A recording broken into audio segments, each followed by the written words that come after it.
right, let's dive into this book I found, Introspection, Volume 1. It's by Shri Suresh Kumar Makam. And right off the bat, before we even start reading, there's this disclaimer. Oh. It says, cleanse your manas, mind, with practice of sadhana, and then go through literature. Otherwise, reality will be lost upon you. Whoa. Okay, so we're jumping right into the deep end here. That's quite a statement to start with, and definitely sets the tone for what we're about to get into. Yeah, it does. And, especially when you consider the author's background, Uh-huh. Sri Suresh is a disciple of revered Acharya Raghavendra Rao Sahib. The book's all about the 45 years he spent learning from his guru. We're going to be talking about some really interesting stuff, like how he learned this whole system of meditation called Sahaj Marg. There's even this, well, let's just say thought-provoking statement about one of the Hindu deities. Sounds like Sri Suresh is coming at this from a very personal but also traditional angle. Exactly. And that's what makes his learning journey so interesting. He keeps saying his guru is like the basis of everything he understands. But the way he learned wasn't exactly typical. He mainly learned by watching his guru, like how he interacted with people. And then there's this whole concept of transmission, like transmitting prana, life force. That's definitely not the way most of us are used to learning. But it does suggest that, well, knowledge, especially spiritual knowledge, can be passed on in ways that go beyond just words. Right. It makes you think about those times when you suddenly have an aha moment, like out of the blue, you just get it. Maybe there's more to learning than we usually think about. Definitely something to consider. And it seems like Sri Suresh might have some insights into that. Oh, he does. There's this story in the book about how other people would ask his guru all these complicated questions. But Sri Suresh thought it was a waste of time. He was much more into actually doing what his guru said, like following the instructions perfectly. That's a really interesting contrast. It's like the difference between knowing something in your head and actually embodying it, living it. Yeah, and he even says his guru was like his eyes, vision, and sight, meaning his guru helped him truly understand the teachings of Babuji Maharaj. So we're already seeing this theme of like passing down knowledge directly from guru to disciple. It makes you wonder, have you ever had a teacher who completely changed how you thought about learning? Someone who helped you see things in a new way, maybe more through what they did than what they said? That's a good question to think about as we learn more about Sri Suresh and this Sahaj Marg system he talks about. So Sahaj Marg, which means natural path, is a big part of the book. It was developed by Shri Ramchandraji Maharaj, also known as Babuji Maharaj. It's all about inner transformation through meditation, this thing called cleaning, and bedtime prayer.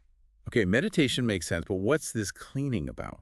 Well, in Sahaj Marg, cleaning means you sit down, close your eyes, and use your will to get rid of, well, all the bad stuff like grossness, impressions, wasteful thoughts, complexities, impurities, dirt and diseases, darkness and solidity. Whoa, it's like a deep clean for your insides. Not just wiping things down, but really getting in there. Exactly. And the bedtime prayer is about looking back on your day, asking for forgiveness for any mistakes, and hoping you don't repeat them. I can see how those practices, along with regular meditation, would create this whole approach to spiritual growth.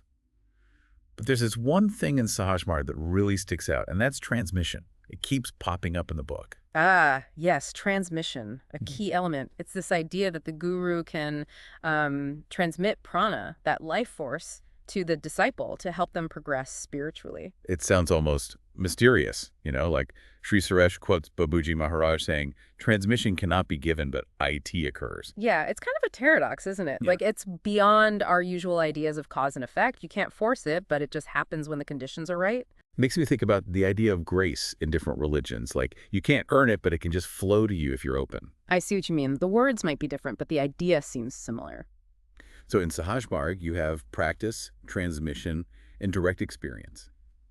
And speaking of direct experience, Sri Suresh's book gets into some pretty wild stuff, like intercommunication, which is communicating with spiritual beings, and clairvoyance. He shares his own experiences and what his guru taught him about these things. Yeah, this is where things get really personal. Sri Suresh tells some incredible stories. Like, there's one where Lord Vivekananda supposedly told Babuji Maharaj that he single-handedly liberated India. Oh, and the one with Madhurata, Lord Krishna's consort. Okay. She apparently declared Babuji Maharaj to be her brother. These stories really challenge the idea of who or what we can communicate with. They certainly do. It makes you wonder, what do you think? Is it possible to communicate with spiritual beings? Could it be literal, symbolic, or something else entirely? It's a good question. Yeah. And it leads us to another fascinating part of the book, the exploration of Raja Yoga and the incredible power of thought. Babuji Maharaj's teachings on this are really important for understanding what Sri Suresh is saying. Babuji Maharaj believed that our thoughts are the root of both our suffering and our liberation. He said, and then this is a great quote, "By utilizing the thought power, man is whatever he is. With the help of the same thought power only, his fall takes place. And let us see how this power only had become means for intercommunication and as well as also for clairvoyant state." Wow, so our thoughts basically create our reality, inside and out. Right. It's a powerful reminder to be mindful of what we're thinking and try to cultivate thoughts that lead to peace, clarity, and spiritual growth. Yeah, it really does make you think. And it's like, maybe this focus on thought power maybe ties into that intercommunication thing we were talking about. Oh, how so? Like if our thoughts are so powerful, maybe, just maybe they can actually connect us to other realms, you Yeah. know? Oh yeah, I see what you mean. Like those intercommunications, maybe they're like a manifestation of thought power, but like super focused and refined. Exactly. And it's not just Sahaj Marg that talks about this. Lots of spiritual traditions. They all say how important it is to be mindful, to meditate, to get that mental discipline to control your thoughts, right? Yeah, like that saying, what you think, you become. Ah. It's a reminder that your mind can either help you or totally hold you back on your spiritual journey. But okay, so brace yourself. Because Sri Suresh's book, it takes a bit of a turn. He mentioned something Babuji Maharaj said that's, well, pretty controversial. Babuji Maharaj basically declared that, based on his research, the Hindu deity Ganesh doesn't exist. As a god creation, I mean. Wow, that's a pretty bold statement, especially considering Hinduism. It's definitely going to ruffle some feathers. Yeah. But thinking about it, Babuji Maharaj, he was all about direct spiritual experience. So it's like he's saying, go beyond what you've been told, go explore for yourself. Yeah, like don't just take our word for it, go see for yourself. That's it. And it brings up a really important question for all of us. Yeah.